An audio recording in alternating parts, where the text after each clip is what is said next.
Hello everyone, जय हिंद, वंदे मातरम। आज मैं आप लोगों के सामने फिर से लेके उपस्थित हूँ, जो कि रीट में हिंदी पूछी जाती है, उसको हम लोग डिस्कशन करने वाले इसी सेशन को। तो चलिए बने रहिएगा। अगर हम बात करें तो रीट जो होता है राजस्थान पात्रता परीक्षा होती है, अध्यापक पात्रता परीक्षा होती है।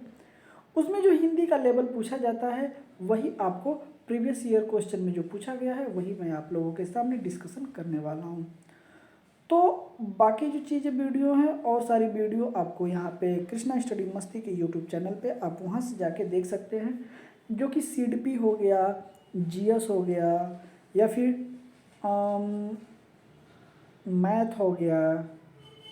ओके, तो अन्य सारी वीडियो आपको वहाँ पे देखने को मिल जाएगा, आप वहाँ से जाके विजिट कर सकते हैं।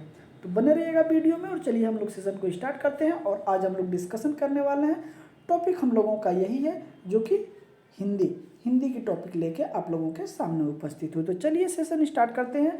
और इसमें आप बड़े ही ध्यान से देखिएगा, बोला गया है कि निम्नलिखित गद्यांश के आधार पर प्रश्न संख्या 31 से लेकर 34 तक के उत्तर दीजिए। मतलब जो है कि ये गद्यांश आपको देखने को मिल रहा होगा, यह गद्यांश, और इसी गद्यांश को पढ़ के हम लोग 31 से लेकर 34 तक के प्रश्नों का क्या देना है, तो उत्तर देना है। तो आइए हम लोग देखते हैं और इस गद्यांश को।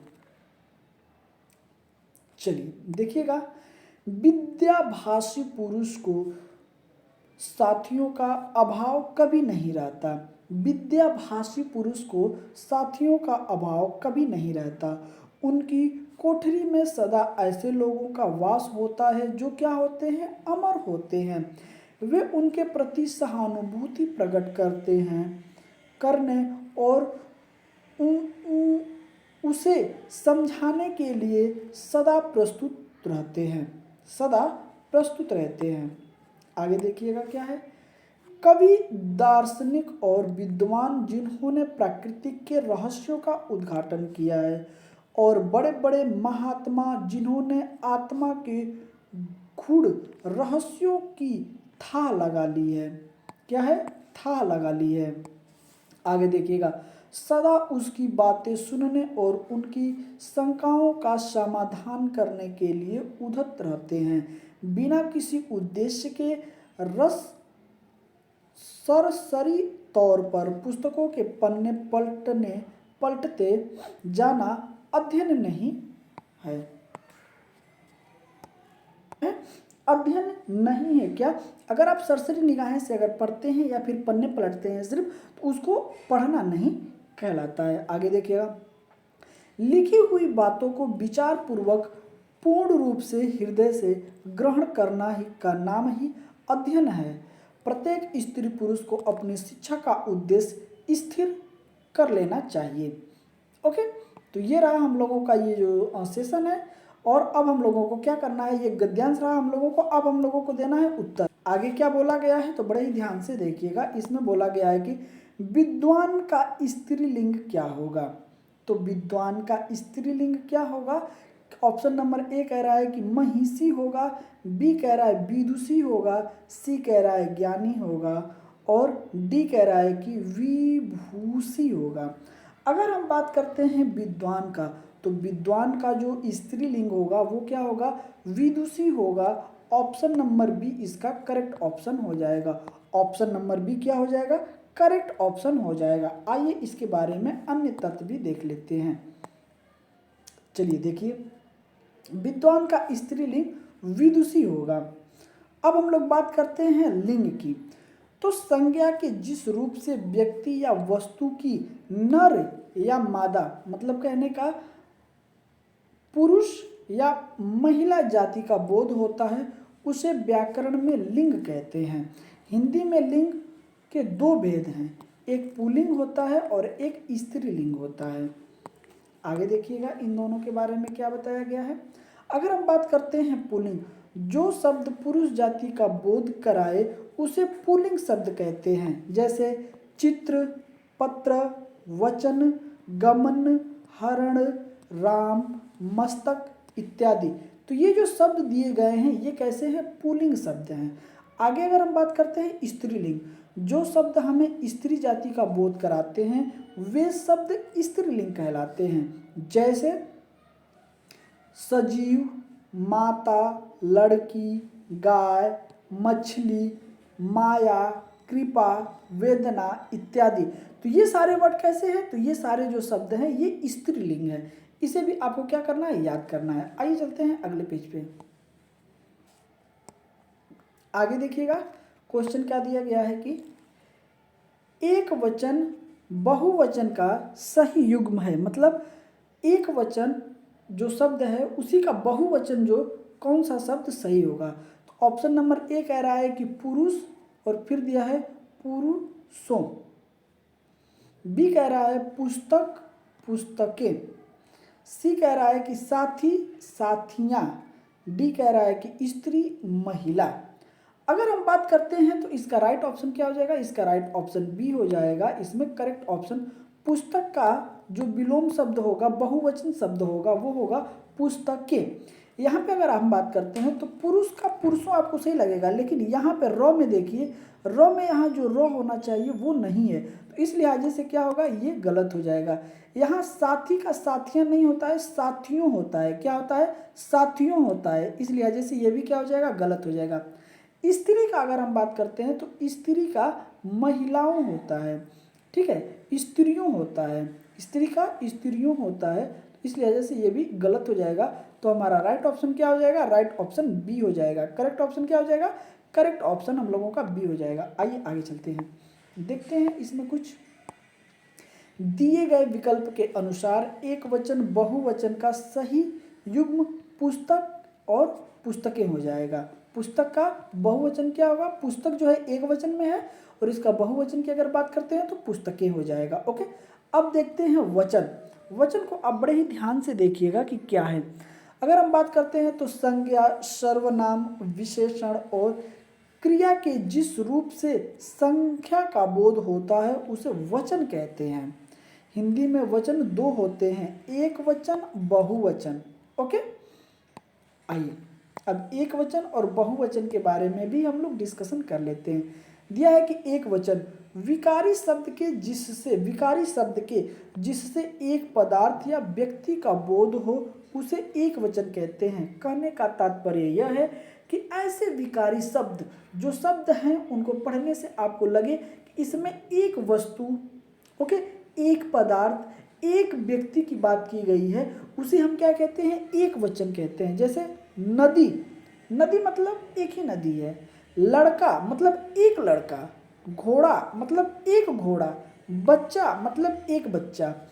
ओके, तो अब हम बात करते हैं बहुवचन। देखिएगा, बहुवचन देखिएगा, विकारी शब्द के जिस रूप से अधिक पदार्थों अथवा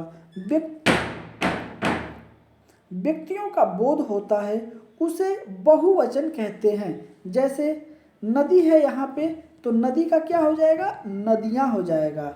यहाँ पे क्या है? लड़का, तो क्या हो जाएगा? लड़के हो जाएगा। यहाँ है घोड़ा, तो घोड़ा का क्या हो जाएगा? घोड़े हो जाएगा। यहाँ है बच्चा, तो बच्चे का बच्चे हो जाएगा। तो इस तरीके से परिवर्तन होता है रूप। तो ये भी हमें क्या करना है? याद रखना है। और परिवर्तन कैसे होते हैं ये भी हमें देखना है। चलिए अगले क्वेश्चन की तरफ चलते हैं। क्वेश्चन नंबर 33, बड़े ही ध्यान से देखिएगा। दिया है कि ऊधत शब्द का सही अर्थ है। जो ऊधत शब्द है इसका सही अर्थ क्या है हमें बताना है। तो ऑप्शन नंबर ए कह रहा है कि अनुपम, बी कह रहा है व्याकुल, सी कह रहा है तैयार, और डी कह रहा है परिश्रमी। अगर हम बात करते हैं ऊधत का, तो ऊधत का सही अर्थ क्या हो जाएगा? तैयार। ओके, ऑप्शन नंबर सी हमारा क्या हो जाएगा? करेक्ट ऑप्शन हो जाएगा। सी इज द करेक्ट ऑप्शन। क्या हो जाएगा? तैयार। आगे देखते हैं, देखिएगा, ऊधत शब्द का सही अर्थ है तैयार, जबकि अनुपम की अगर हम बात करते हैं तो अद्वितीय हो जाएगा। ओके, अगर बेजोड़ का व्याकुल, ओके, और उसके बाद परिश्रमी का क्या होगा? तो मेहनती हो जाएगा। तो ऐसे करके ये अर्थ दिए जाते हैं। तो इन अर्थों को भी आपको देखना है। इस बार हो सकता है कि दिया है ऊधत का तैयार करना, हो सकता है अगली बार पूछ दे कि अनुपम का क्या होगा? तो अद्वितीय, बेजोड़ का व्याकुल, परिश्रमी का मेहनती। तो ऐसे करके क्वेश्चन भी आपसे पूछ सकता है, तो इसे भी हम लोगों को क्या करना है, याद रखना है। आइए आगे चलते हैं, देखिएगा आगे क्या दिया गया है, बड़े ही ध्यान से इसको देखते हुए चलिएगा। ओके, क्वेश्चन नंबर की अगर हम बात करते हैं 34, बड़े बड़े महात्मा सदैव लोगों की शंकाओं का समाधान करने के लिए अथक रहते हैं, वाक्य में कौन सा काल है? ऑप्शन नंबर ए कह रहा है कि सामान्य भूतकाल, बी कह रहा है कि सामान्य भविष्य काल, और डी कह रहा है कि संभाव्य जो है कि वर्तमान काल, और डी कह रहा है कि सामान्य वर्तमान काल। अगर हम बात करते हैं तो इसका is the right option, D is the correct option हो जाएगा। D is the correct option हो जाएगा, सामान्य वर्तमान काल। क्या हो जाएगा? सामान्य वर्तमान काल। आइए आगे भी देख लेते हैं। बड़े बड़े महात्मा सदैव लोगों की शंकाओं का समाधान करने के लिए उद्यत रहते हैं, वाक्य में समान वर्तमान काल है। अब हम लोग देखते हैं काल क्या होता है। अगर काल की बात करते हैं तो क्रिया के जिस रूप से कार्य व्यापार के समय तथा उसकी पूर्णता अथवा अपूर्णता का बोध होता है, उसे क्या कहते हैं? काल कहते हैं। काल 3 प्रकार के होते हैं। अगर हम बात करें तो काल क्या होता है, तो काल को ही हम लोग टेंस बोलते हैं, और टेंस हमेशा 3 प्रकार के होते हैं। पास्ट पहले होता है, पास्ट इंडिफिनिट, सॉरी माफ करिएगा, प्रेजेंट, पास्ट, फ्यूचर, ये 3 होते हैं। तो उसी में ये भी आएगा, जिसको हम लोग बोलते हैं प्रेजेंट टेंस जिसको बोलते हैं, तो वर्तमान काल हो जाएगा। पास्ट की अगर हम बात करते हैं तो भूतकाल हो जाएगा, और अगर फ्यूचर की बात करते हैं तो वही भविष्य काल होता है। तो ये तीनों टेंस जो होते हैं उसी को हम लोग हिंदी में काल कहते हैं। तो पहला क्या हो जाएगा? वर्तमान काल, भूतकाल, भविष्यत काल। तो इसको हम लोग इंग्लिश में क्या बोलेंगे? Present, past, future. ओके, अब हम लोग देखते हैं क्या वर्तमान काल। देखिएगा वर्तमान काल क्या है, तो क्रिया के जिस रूप से उसके चल रहे समय का बोध हो उसे वर्तमान काल कहते हैं। जैसे राधा खेलती है, राधा खेलती है। अगर वही टेंस की अगर हम बात करेंगे तो जिसमें रहे हैं, चल मतलब ता आता हो, क्या आता हो? है अगर आ रहा है लास्ट में तो वो क्या है? प्रेजेंट। अगर वही था आएगा तो पास्ट, अगर वही होगा आएगा तो फ्यूचर।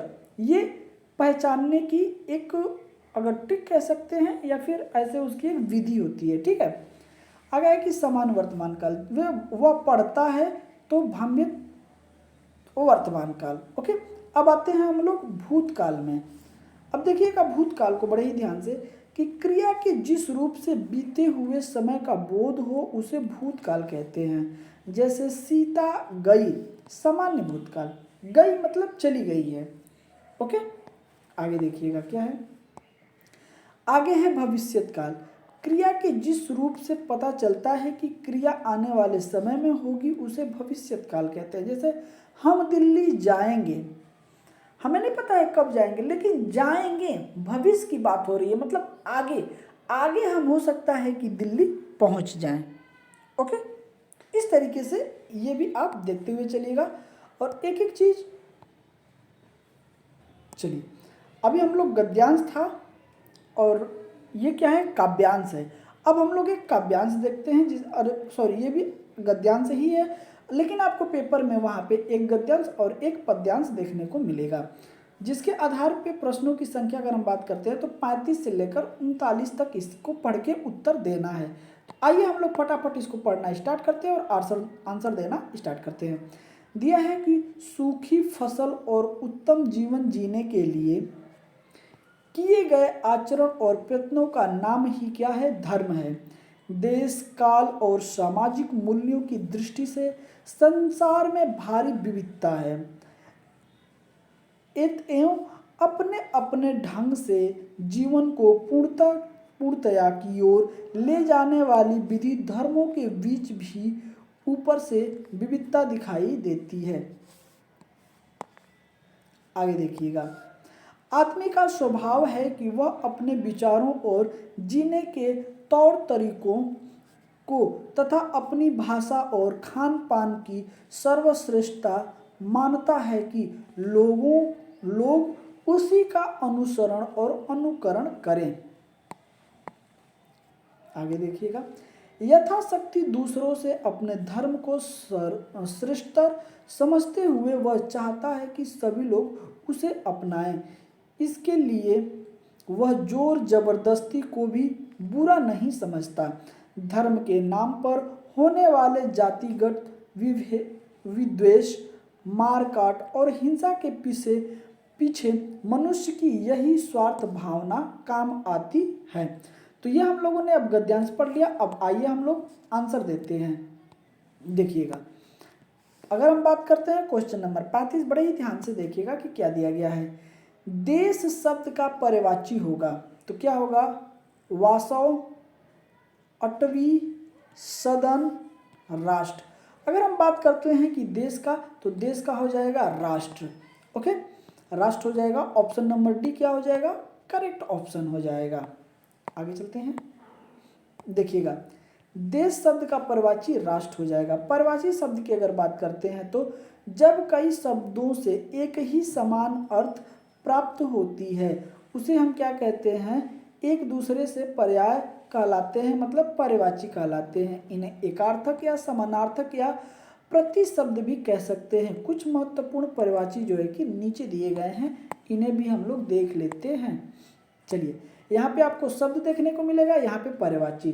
अब है कि वासव, वासव का पर्यायवाची क्या हो जाए? तो केशव होगा, माधव होगा, गोविंद होगा। एक तरीके से यहाँ श्री कृष्ण भी हो सकता है। सदन की अगर हम बात करते हैं तो गृह होगा, वास होगा, आवास होगा, भवन होगा, निकेतन होगा। ओके, अगवा है अवटी। अगर अवटी की बात करें तो अरण्य होगा, जंगल होगा, कानन होगा और उसके बाद वन होगा। अतिथि की अगर हम बात करते हैं तो चाहुन होगा, पाहुना होगा, अभ्यागान होगा, मेहमान होगा। ओके, अगर हम बात करते हैं अमृत का तो अमीय होगा, पीयूष होगा, मधु होगा, सोम होगा, सुधा होगा। तो ये सब पर्यायवाची दिए गए हैं, आप ऐसे पर्यायवाची को याद रखिएगा। आगे अगले क्वेश्चन को देखिएगा, उत्तम का विलोम क्या होगा? अघम होगा, अधम होगा, उच्च होगा, अज्ञ होगा। अगर हम बात करते हैं उत्तम का विलोम क्या होगा, तो अधम होगा। Is the right option, B is the correct option. Okay, आइए आगे देखते हैं। उत्तम का विलोम अधम होगा, जबकि अन्य शब्दों के विलोम इस प्रकार हैं। अगर हम कहें उच्च का, तो उच्च का क्या हो जाएगा? निम्न होगा। अगम का क्या हो जाएगा? तो सुगम हो जाएगा। अज्ञ का क्या हो जाएगा? तो विज्ञ हो जाएगा। तो इस तरीके से इनके विलोम भी यहाँ पे देखने को हमें मिल गया है। आइए अगले क्वेश्चन की तरफ चलते हैं। अगले क्वेश्चन को अब बड़े ही ध्यान से देखिएगा। चलिए देखिए, क्वेश्चन नंबर 37 बड़े ही प्यार से देखिएगा। इसमें बोला गया है कि अपने हित के लिए किया गया कार्य, वाक्यांश के लिए एक शब्द, अपने हित के लिए किया गया कार्य, उसको एक शब्द में क्या बोलेंगे? तो ऑप्शन नंबर ए कह रहा है कि परोपकार, बी कह रहा है दूरदर्शी, सी कह रहा है स्वार्थ और डी कह रहा है अक्षम्य।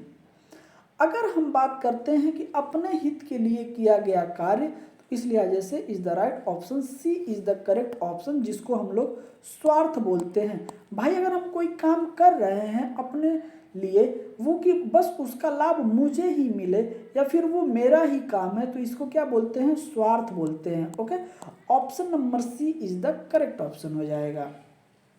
आगे देखिएगा, अपने हित के लिए किया गया कार्य वाक्यांश के लिए स्वार्थ होगा। आइए अगले पेज पे चलते हैं। चलिए आगे भी उसके एक ही शब्द का कुछ उदाहरण और यहाँ पे आपको देखने को मिल जाएगा। जिसे क्षमा न किया जा सके उसे क्या बोलते हैं? अक्षमय। ओके, दूसरों पर किया गया उपकार उसको क्या बोलते हैं? तो परोपकार। दूसरों पर उपकार करने वाला उसको क्या बोलते हैं? उपकारी।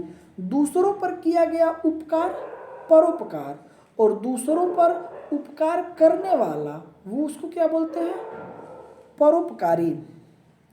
आगे है कि दूर तक की बात सोचने वाला दूरदर्शी कहलाता है। तो इस लिहाजे से आप ऐसे क्वेश्चन को भी देखते हुए चलिएगा, ये क्वेश्चन काफी इंपॉर्टेंट हो जाते हैं। आगे चलते हैं, आगे देखिएगा क्वेश्चन नंबर 38, सॉरी माफ करिएगा, बड़े ही ध्यान से देखिएगा कि 38 विद्वेष शब्द का उपसर्ग है। उपसर्ग क्या है इसमें?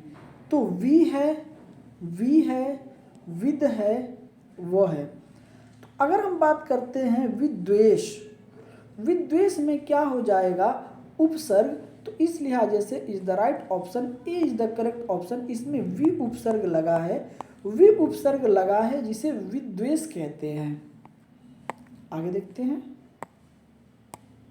विद्वेष शब्द में वि उपसर्ग लगा है वे शब्दांश जो शब्दों के प्रारंभ में जुड़कर उनके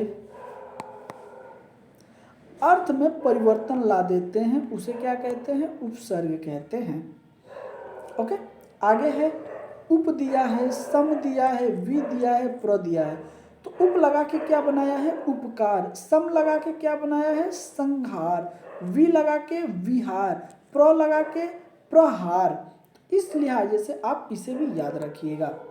आगे चलते हैं, आगे देखिएगा, बड़े ही उम्दे क्वेश्चन है। क्वेश्चन कह रहा है कि यथाशक्ति शब्द में समास का प्रकार है। यथाशक्ति में कौन सा समास है? ऑप्शन नंबर कह रहा है ए अव्ययी समास, अव्ययी भाव, बी कह रहा है तत्पुरुष, सी कह रहा है बहुव्रीहि और डी कह रहा है कर्मधारय समास। अगर हम बात करते हैं तो इस लिहाजे से is the right option A हो जाएगा। A is the correct option. अव्ययी भाव समास इसमें आपको देखने को मिलेगा जो कि यथाशक्ति हो जाता है। आइए आगे चलते हैं, यथाशक्ति शब्द में अव्ययी भाव समास होगा। समास का शाब्दिक अर्थ होगा संक्षिप्त होता है। अगर अव्ययी भाव की अगर हम बात करते हैं तो इसमें पूर्व पद की प्रधानता होती है और सामासिक या समास पद अव्यय होता है, जैसे दिन प्रतिदिन, यथाशक्ति, यथासंभव, आजन्म इत्यादि। आगे देखते हैं, तत्पुरुष समास। इस समास में अंतिम पद प्रधान होता है, जैसे स्वर्ग प्राप्त, वायुद्ध, देशभक्ति, जन्मांतरण आदि। तो ये चीजें जो है तत्पुरुष समास के अंतर्गत आएगी। आगे देखिएगा कर्मधारय समास।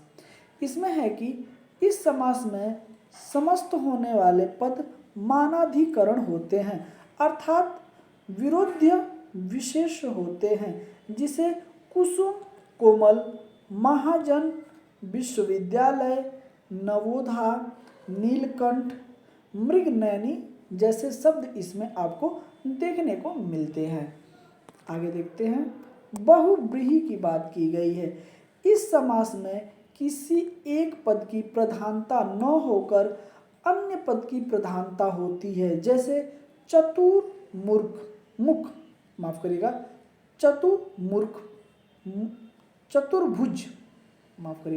चतुर्भुज, दशानन, पीतांबर, चौड़ी इत्यादि।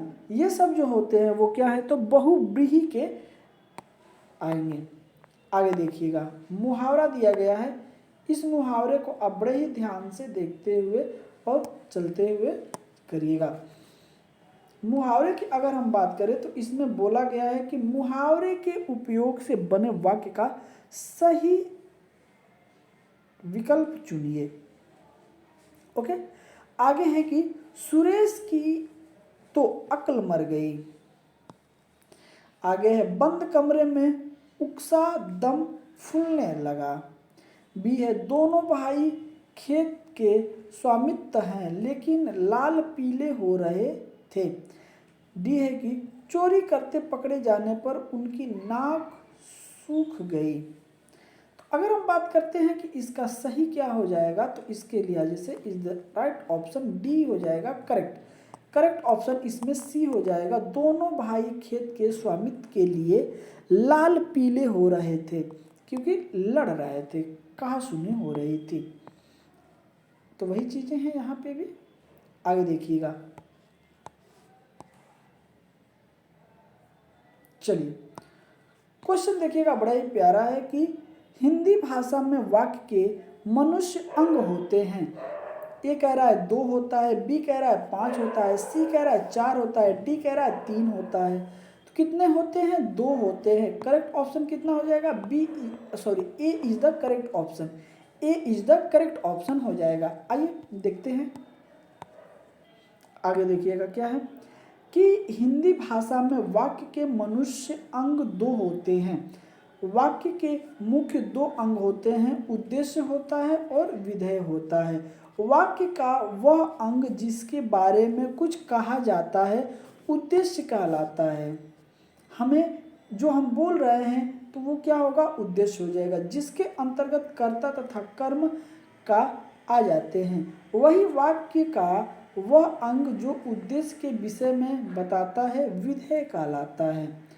इस तरीके से भी आप याद रखिएगा सारे क्वेश्चन। ओके, आइए अगर हम बात करते हैं क्वेश्चन नंबर 42 का, देखिएगा बड़े ही प्यारे क्वेश्चन है कि खुद श्रीमान वैगन खाएं, औरों को परहेज बताएं, लोकोक्ति का सही अर्थ क्या होगा? तो देखिएगा बड़े ही प्यार से, ऑप्शन नंबर ए कह रहा है कि कहने से जिद्दी व्यक्ति काम नहीं करता। बी कह रहा है बैगन खाने के नुकसान बताना। सी कह रहा है उपाय वही अच्छा जो कारीगर हो। और डी कह रहा है केवल दूसरों को सलाह देना लेकिन उसे व्यवहार में न लाना। इस लिहाज से क्या हो जाएगा? इज द राइट ऑप्शन हमारा D is the correct option हो जाएगा। डी इज द क्या हो जाएगा? करेक्ट ऑप्शन हो जाएगा। जैसे इसमें कहा गया है कि खुद श्रीमान बैगन नहीं खाएं और औरों को परहेज बताएं, मतलब हम सलाह तो दे रहे हैं लेकिन खुद उसको फॉलो नहीं कर रहे हैं। ओके, यहाँ पे आप बड़े ध्यान से देखिएगा, ये वही चीजें वहां पे दिया गया है। आइए कुछ लोकोक्ति के बारे में, कहावतें जो होती है देखते हैं। लोकोक्ति का अर्थ है लोक में प्रचलित उक्ति। ओके, जब कोई पूरा कथन किसी प्रसंग विशेष में उद्धृत किया जाता है तो लोकोक्ति कहलाता है। जैसे हाथ पीले करना मतलब ब्याह करना, हाथ मलाल मतलब पछताना, श्री गणेश करना शुभ आरंभ करना, मुट्ठी गरम करना रिश्वत देना। ओके, इस तरीके से भी आप याद रखिएगा। आगे देखिएगा, आगे है कि परोपकार में संधि शब्द का प्रयोग है, कौन है? ऑप्शन नंबर ए कह रहा है कि वृद्धि संधि, बी कह रहा है गुण संधि, सी कह रहा है यण संधि और डी कह रहा है अयादि संधि। तो अगर हम बात करते हैं कि परोपकार में किस संधि का प्रयोग हुआ है तो option number D is the correct answer हो जाएगा, जिसमें अयादि संधि हो जाएगा। ओके, तो चलिए आगे चलते हैं। सॉरी, माफ करिएगा, गुण संधि हो जाएगा। परोपकार में क्या हो जाएगा? गुण संधि हो जाएगा। करेक्ट ऑप्शन बी कर लीजिएगा, करेक्ट कर लीजिएगा, करेक्शन कर लीजिएगा। आगे देखते हैं, परोपकार में क्या होगा? गुण संधि होगा। गुण संधि का अगर हम बात करते हैं तो यदि अ या आ के बाद ई या बड़ी ई, उ या बड़ा उ, री आए तो दोनों मिलकर ए, ओ और अर हो जाते हैं। ठीक है, अगर अ छोटा और बड़ा अ अगर आता है तो ई हो जाएगा, ई अगर ई है तो ओ हो जाएगा, अगर उ और उ है तो ओ हो जाएगा और री है तो अर हो जाएगा। इस तरीके से आप ये सारी चीजें याद रखिएगा। आगे देखिएगा, जैसे दिया है कि देव प्लस इंद्र, देव प्लस इंद्र का हो जाएगा देवेंद्र। परधन उपकार परोपकार, चंद्रधन उदय चंद्रोदय। ओके, आइए वृद्धि देख लेते हैं। यदि छोटा अ या बड़ा आ के बाद छोटा ए आए तो दोनों के स्थान में ए औ या औ आए तो दोनों के स्थान पर अ हो जाता है।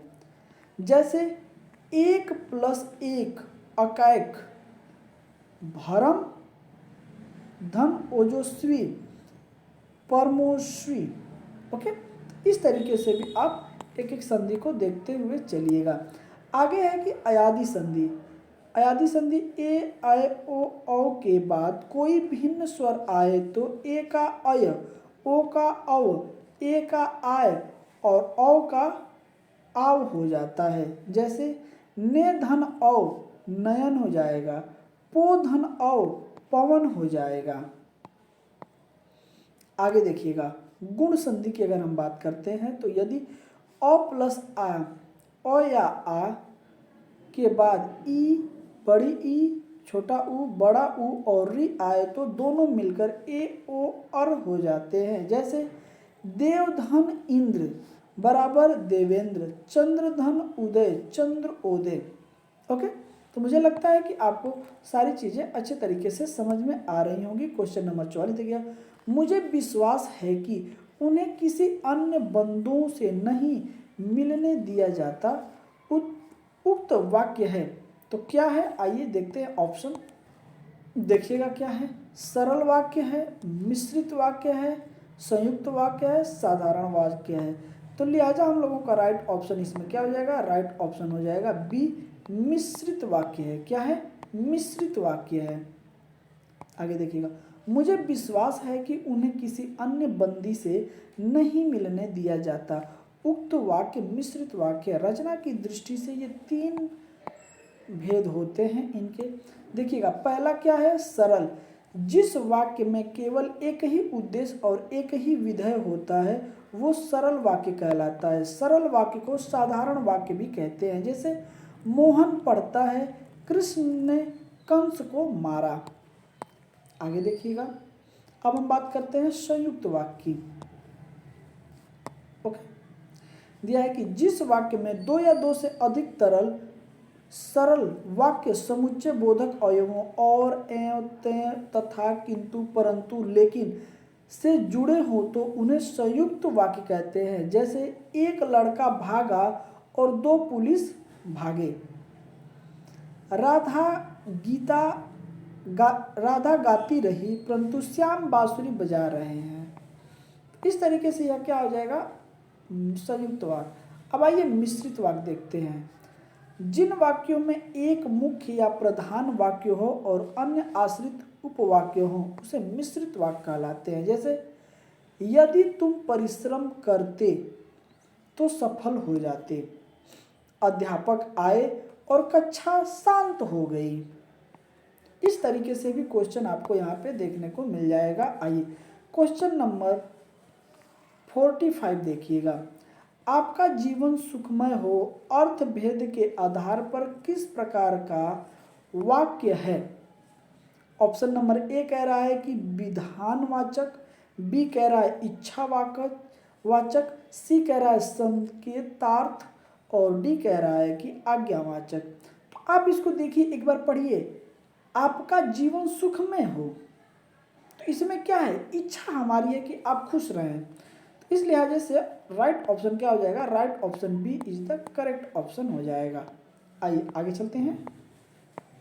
देखिएगा, आपका जीवन सुखमय हो अर्थ भेद के आधार पर इच्छा वाक्य है, इच्छावाचक वाक्य है। अब आइए विधानवाचक हम लोग देखते हैं। जिन वाक्यों में क्रिया के करने या होने की सूचना मिले उन्हें विधानवाचक वाक्य कहते हैं। जैसे राम पढ़ रहा है, वर्षा हो रही है। आगे देखिएगा, इच्छा वाचक की अगर हम बात करते हैं तो जिस वाक्य में आशा, इच्छा, आशीर्वाद या शुभकामनाओं का बोध हो उसे इच्छावाचक वाक्य कहते हैं। जैसे भगवान सब कल्याण करे। आगे देखिएगा, संकेतवाचक वाक्य। जिन वाक्यों में एक क्रिया का होना दूसरी क्रिया पर निर्भर हो उन्हें संकेतवाचक वाक्य कहते हैं। पिताजी अभी आते तो अच्छा होता। आगे देखिएगा, आज्ञावाचक। जिन वाक्यों से प्रार्थना, उपदेश, आज्ञा आदि का ज्ञान होता है उन्हें आज्ञावाचक कहते हैं। जैसे बाजार जाकर फल ले आओ। तो यह क्या है, आपको आज्ञा दी जा रही है। इस लिहाजे से आप इसे भी याद रखिएगा, हो सकता है कि अगली बार कुछ और ही पूछ दे। आगे देखते हैं, 46 है। चलिए देखिएगा, क्वेश्चन बड़ा उम्दा क्वेश्चन है आप लोगों के सामने।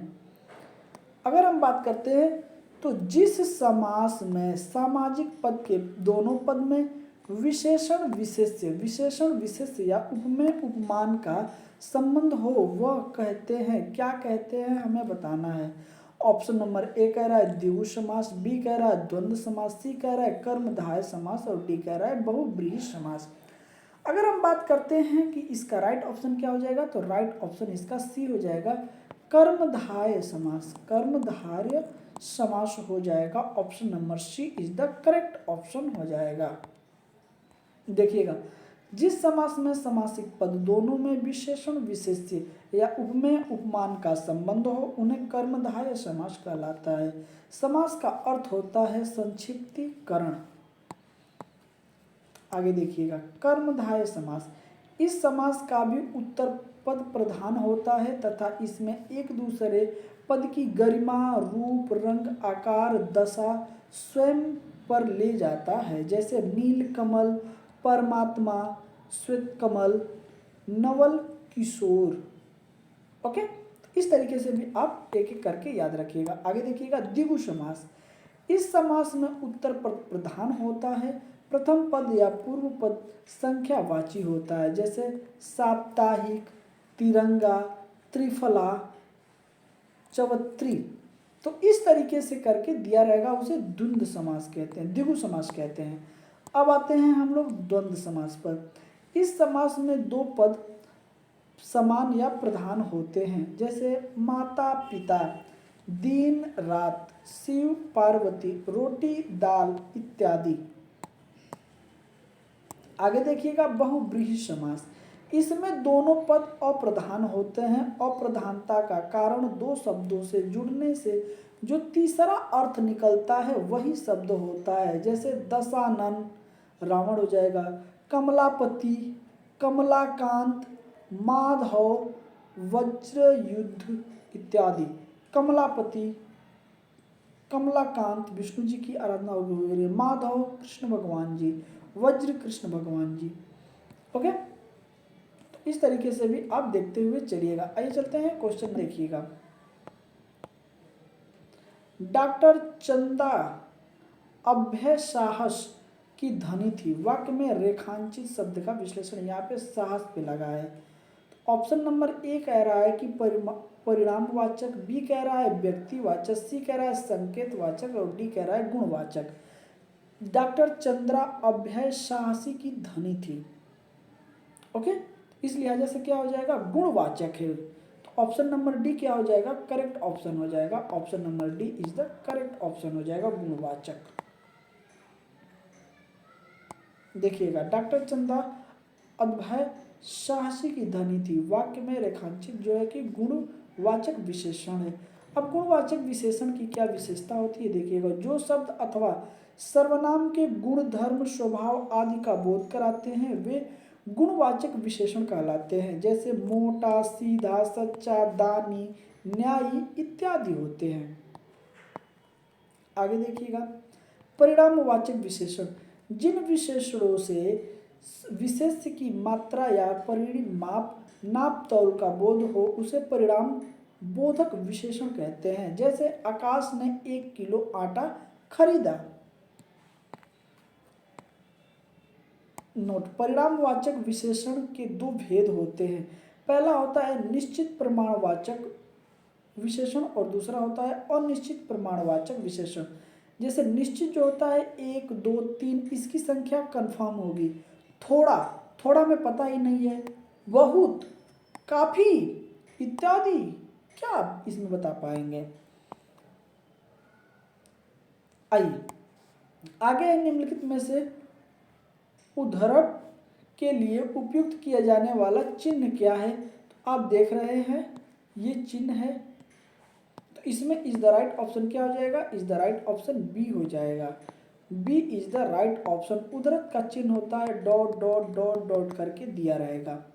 ओके, आइए जैसे आपको दिया गया है यहाँ पे। अब आते हैं विराम चिन्ह। वाक्य को देखते अथवा बोलते समय बीच में कहीं थोड़ा बहुत रुकना पड़ता है, जिससे भाषा स्पष्ट, अर्थवान एवं भावपूर्ण हो जाती है। लिखित भाषा में इस ठहराव को देखने के लिए कुछ विशेष प्रकार के चिन्हों का प्रयोग किया जाता है, जो इस प्रकार है। आगे देखते हैं, अगले पेज पे होगा, देखिएगा।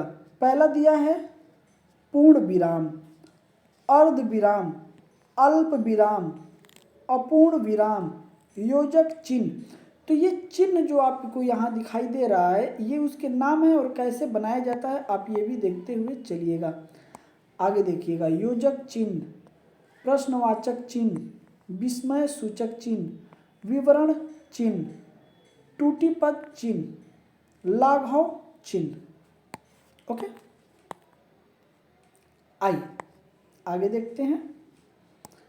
अगला क्वेश्चन हम लोगों का कह रहा है कि बहुत ही ध्यान से देखिए, उस शिक्षा शास्त्री का नाम बताइए जिन्होंने कहा था स्कूल एक बाग है, अध्यापक एक माली और बच्चे पौधे के समान है। तो यह किसका स्टेटमेंट है हमें बताना है। ऑप्शन नंबर ए कह रहा है वासबर्न का, बी कह रहा है डेक क्राली का, सी कह रहा है फ्रॉवेल का और डी कह रहा है मॉन्टेसरी का। अगर हम बात करते हैं तो इसका is the right option C हो जाएगा। फ्रॉवेल ने यह बोला था, यह कथन किसका है, फ्रॉवेल का है। Option number C correct option हो जाएगा। अब देख लीजिएगा, फ्रॉवेल शिक्षा शास्त्री का कहना है एक स्कूल बाग है, अध्यापक एक माली और बच्चे पौधे के समान हैं। किन्नरगार्टन पद्धति के जनक फ्रॉवेल माने जाते हैं। किन्नरगार्टन के पद्धति के जनक कौन है, तो फ्रॉवेल हैं। आते हैं मॉन्टेसरी। इटली की मैडम डॉक्टर मॉन्टेसरी ने मॉन्टेसरी विधि का प्रतिपादन किया था। आते हैं डेक्रोली। ओविड डेक्रोली ने डेक्रोली विधि का प्रतिपादन किया था। इस तरीके से भी पूछता है तो आप इसे भी क्या करिएगा, याद रखिएगा।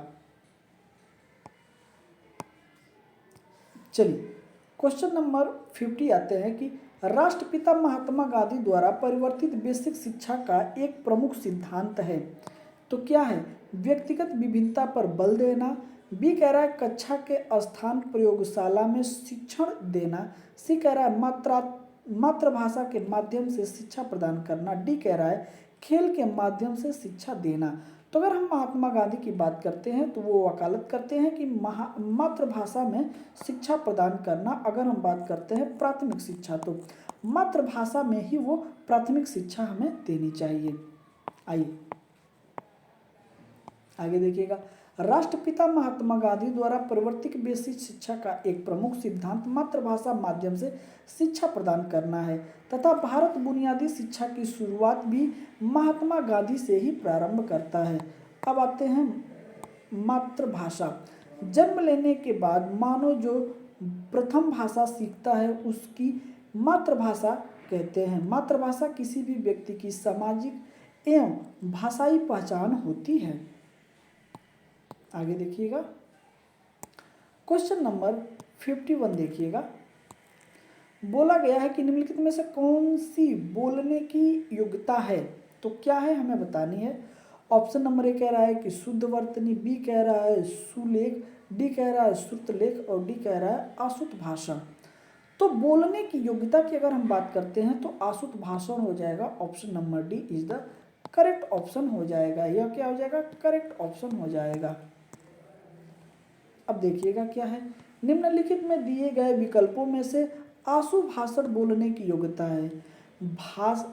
किसी विषय पर तत्काल बोलना आशु भाषण कहलाता है। सुलेख, सुलेख दो शब्दों से मिलकर बना है, सु प्लस लेख, जिसका शाब्दिक अर्थ होता है सुंदर लिखना जो भली प्रकार पढ़ी जा सके। सुलेख होता है जिसका शाब्दिक अर्थ होता है सुनकर लिखना। तो सुलेख होता है जिसको क्या होता है, अच्छा लेख मतलब अच्छे तरीके से लिखना। अश्रुत लेख होता है जिसको हम सुनकर लिखते हैं। चलिए आगे देखिएगा, रेडियो अधिगम सामग्री है, तो क्या है, ऑप्शन नंबर ए कह रहा है कि दृश्य अधिगम सामग्री, बी कह रहा है कि श्रव्य दृश्य सामग्री, और सी कह रहा है श्रव्य अधिगम सामग्री, और डी कह रहा है इनमें से सभी। अगर हम बात करते हैं रेडियो, तो रेडियो में हमें दिखाई नहीं देता है, सिर्फ क्या देता है, सुनाई देता है। तो वो कैसी सामग्री हो जाएगी, श्रव्य श्रव्य अधिगम सामग्री हो जाएगी। Option number C is the correct option हो जाएगा। देखिएगा, रेडियो अधिगम सामग्री को श्रव्य अधिगम सामग्री के अंतर्गत रखा जाता है। अब आगे देखिएगा, श्रव्य दृश्य अधिगम सामग्री पाठ को रोचक एवं सुबोध बनाने के लिए यह आवश्यक है कि छात्रों की शिक्षा का संबंध उनकी आधिकारिक ज्ञानेंद्रियों के साथ हो। उसी उद्देश्य को ध्यान में रखते हुए आजकल श्रव्य दृश्य अधिगम सामग्री का प्रयोग प्रचुर मात्रा में किया जा रहा है। श्रव्य दृश्य सामग्री वे साधन हैं जिन्हें हम आँखों से देख, कानों से सुन सकते हैं, जैसे radio, microphone, tape recorder, computer, laptop, mobile इत्यादि। तो ये सारे चीज़ें इसके अंतर्गत आते हैं। आगे देखिएगा क्या है। आगे अगर हम बात करते हैं क्वेश्चन नंबर 53 का, तो है कि ध्वनि, शब्द एवं वाक्य रचना का ज्ञान देना हिंदी शिक्षण का कौन सा उद्देश्य है। तो ऑप्शन नंबर ए कह रहा है कि कौशलात्मक उद्देश्य, बी कह रहा है सृजनात्मक उद्देश्य, और बी कह रहा है सृजनात्मक उद्देश्य, सी कह रहा है रसात्मक सिद्धांत, और डी कह रहा है कि ज्ञानात्मक सिद्धांत। अगर हम बात करते हैं तो इसका is the right option D हो जाएगा, ज्ञानात्मक सिद्धांत के अंतर्गत रखा जाता है। आइए देखिएगा बड़े ही ध्यान से, ध्वनि, शब्द एवं वाक्य रचना का ज्ञान देने वाली हिंदी शिक्षण का उद्देश्य ज्ञानात्मक होता है। हिंदी शिक्षण में ज्ञानात्मक उद्देश्य से तात्पर्य सूचनाओं का ज्ञान तथा तथ्यों के से जानकारी से होता है। अधिकांश शैक्षणिक क्रियाओं द्वारा ज्ञानात्मक उद्देश्य की प्राप्ति की जाती है। आगे देखिएगा क्या है। आगे है क्वेश्चन नंबर 54, बड़े ही ध्यान से देखिएगा। इसमें क्या बोला गया है, तो इसमें बोला गया है कि शिक्षक श्यामपट्ट, कॉपी या स्लेट पर अक्षरों को लिख देता है और छात्रों को कहता है कि इन अक्षरों को देखकर उनके नीचे उसी प्रकार अक्षर बनाइए, यह विधि है। ऑप्शन नंबर ए कह रहा है पेस्टालॉजी विधि, बी कह रहा है अनुकरण विधि, सी कह रहा है मॉन्टेसरी विधि, और डी कह रहा है कि जे कॉटाट विधि। तो अगर हम बात करते हैं कि अगर आप किसी प्रकार के चित्र, अक्षर बना देते हैं और उसको देख के अगर बच्चे को वहाँ लिखना पड़े, उसको हम बोलते हैं अनुकरण विधि। इज द राइट ऑप्शन हम लोगों का बी करेक्ट हो जाएगा, B is the correct option हो जाएगा। आइए एक एक विधि के बारे में यहाँ पे दिया गया है। शिक्षक श्यामपट्ट कॉपी या स्लेट पर अक्षरों को लिख देता है और छात्रों को कहता है कि इन अक्षरों को देखकर उनके नीचे स्वयं उसी प्रकार अक्षर बनाइए, यह अनुकरण विधि कहलाती है। अनुकरण विधि देखिएगा क्या है। अनुकरण विधि में बालक अपने शिक्षक का अनुकरण कर लिखता है, पढ़ता है व नवीन रचना करना सीखता है। इस विधि में शिक्षक बालक को प्रारंभ में अक्षर ज्ञान कराता है। इसी विधि से बालक अनुकरण करके सीखता है। अब आते हैं पेस्टालॉजी विधि। इस विधि में बच्चे अपने चारों तरफ के वातावरण से सीखता है और आगे बढ़ता है। एवं करके सीखने पर क्या होता है, बल देता है। तो करके सीखने पे कौन सी विधि बल देती है, तो पेस्टालॉजी विधि। अनुकरण विधि फिर आ गया। प्लेटो के अनुकरण विधि का प्रतिपादन किया था। कौन किया था, प्लेटो ने किया था, जिसमें बालक अपने शिक्षक, परिवार, समाज का अनुकरण कर लिखना, पढ़ना एवं नवीन रचना सीखता है। चलिए क्वेश्चन नंबर 55, बहु विकल्प सही गलत विषम का चुनाव, युगलीकरण एवं रिक्त स्थान की आपूर्ति किस प्रकार के प्रश्नों के भेद हैं। ऑप्शन नंबर ए कह रहा है हम लोगों का क्या, लघु प्रणाली, बी कह रहा है निबंधात्मक, सी कह रहा है वस्तुनिष्ठ, और डी कह रहा है कि इनमें से सभी। अगर हम बात करते हैं तो वो कैसे प्रश्न आते हैं, तो वो आते हैं सी के अंतर्गत, वस्तुनिष्ठ प्रश्न के अंतर्गत आएंगे। आइए देखिएगा क्वेश्चन जो है कि 56, व्याकरण शिक्षण प्रणाली में किस प्रणाली को विकृत रूप से सुग्गा प्रणाली कहते हैं। ओके, आइए देखिए, ऑप्शन नंबर ए कह रहा है कि निगमन प्रणाली, बी कह रहा है कि अव्याकृति प्रणाली, सी कह रहा है पाठ्य पुस्तक प्रणाली और डी कह रहा है आगमन प्रणाली। अगर हम बात करते हैं कि सुग्गा प्रणाली किसे कहते हैं तो वो होता है हमारा पाठ्य पुस्तक प्रणाली। Option number C is the correct option. क्या है? C is the correct option हो जाएगा। आगे देखिएगा, क्वेश्चन नंबर 57, नवीन शिक्षण पद्धतियों में प्रोजेक्ट पद्धति के व्यापक प्रयोग का श्रेय किसे जाता है? ऑप्शन नंबर ए कह रहा है कि डीवी और किलपैट्रिक को, बी कह रहा है स्टीफेंस और रिचर्ड को, सी कह रहा है कुमारी हेलन पार्कहर्स्ट को और डी कह रहा है कार्ल टर्न वॉसबर्न को। अगर हम बात करते हैं तो इसका is the right option A हो जाएगा, जॉन डीवी और किलपैट्रिक को जाता है, तो ऑप्शन नंबर ए इसका इज द करेक्ट ऑप्शन हो जाएगा।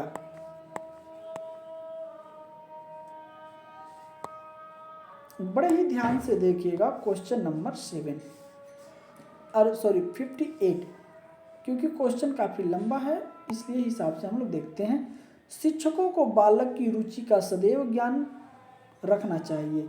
जब बालक की रुचि पढ़ने की नहीं हो तो उसे नहीं पढ़ाना चाहिए, जिससे उसके विचार में बाधा पहुंची है। पाठ पढ़ने से पूर्व उन्हें पाठ में बालकों की रुचि पैदा करनी चाहिए।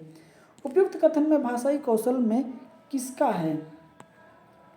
आइए, ऑप्शन नंबर ए कह रहा है स्टीफेंस, बी कह रहा है कार्ल टर्न का और सी कह रहा है हर्बर्ट का और डी कह रहा है डीवी का। तो इसका इज द राइट ऑप्शन क्या हो जाएगा? हर्बर्ट के अनुसार ऑप्शन नंबर सी क्या है? करेक्ट ऑप्शन हो जाएगा। आइए चलिए क्वेश्चन देखिएगा, क्वेश्चन नंबर 59, पाठ्य पुस्तक के उद्देश्य के अंतर्गत पाठ्य पुस्तकें शिक्षक या बालक के लिए हैं। ऑप्शन नंबर ए कह रहा है कि साध्य नहीं वरन साधन है, बी कह रहा है पुस्तक शिक्षक एवं विद्यार्थी के लिए साध्य है, सी कह रहा है अध्यापन हेतु साध्य एवं साधन है और डी कह रहा है कि साधन कम साध्य अधिक है। तो इसलिए आज से इसका इज द राइट ऑप्शन क्या हो जाएगा? Is the right option A correct option हो जाएगा। साध्य नहीं वरन साधन है किताबें। इस सेशन का ये लास्ट क्वेश्चन हो जाएगा और यहाँ पे आपको हिंदी के 30 क्वेश्चन कंप्लीट करा दिए गए हैं। सेशन कैसा लगा जरूर आप हमें कमेंट करके बताइएगा और सेशन अच्छा लगा हो तो और लोगों को शेयर कर दीजिएगा, जिससे कि उनके पास भी यह वीडियो पहुंच सके। 60 नंबर कह रहा है कि भाषा शिक्षण में उपयोगी श्रव्य दृश्य साधन है। ऑप्शन नंबर ए है रेडियो, बी है अभिनय, सी है सैंपेड, डी है पोस्टर। तो दृश्य भी हो जिसको हम लोग देख भी सकें और सुन भी सकें, तो इस लिहाजे से हमारा इज द राइट ऑप्शन क्या हो जाएगा? बी अभिनय। अभिनय में आदमी करता भी है और उस जो बोलता है जो उसको सुनता भी है, तो इस लिहाजे से इज द राइट ऑप्शन क्या हो जाएगा? बी। इसको बड़े ही ध्यान से देखिएगा। भाषा शिक्षण में उपयोगी श्रव्य दृश्य साधन अभिनय है। भाषा शिक्षण में अभिनय का सबसे बड़ा लाभ यह होता है कि पाठ्य वस्तु छात्र के मन मस्तिष्क पर प्रभावी असर डालती है। साथ ही अभिनय द्वारा शिक्षण में छात्रों की रोचकता बनती रहती है। कक्षा के वे छात्र जो शिक्षण के समय कम रुचि दिखाते हैं वही अभिनय शिक्षण में सक्रिय भूमिका निभाते हैं। स्पष्ट है कि भाषा शिक्षण में अभिनय उपयोगी श्रव्य दृश्य साधन है। तो इस लिहाजे से आप आज हम लोग हिंदी का सेशन कंप्लीट कर लिए। कितने क्वेश्चन आपके इसमें बने हैं आप ये भी हमें कमेंट करके बताइएगा। सेशन आपका कैसा लगा जरूर आप कमेंट करके बताइएगा। मिलते हैं आपसे अगले सेशन में, तब तक के लिए जय हिंद, वंदे मातरम। अपना ख्याल रखिएगा।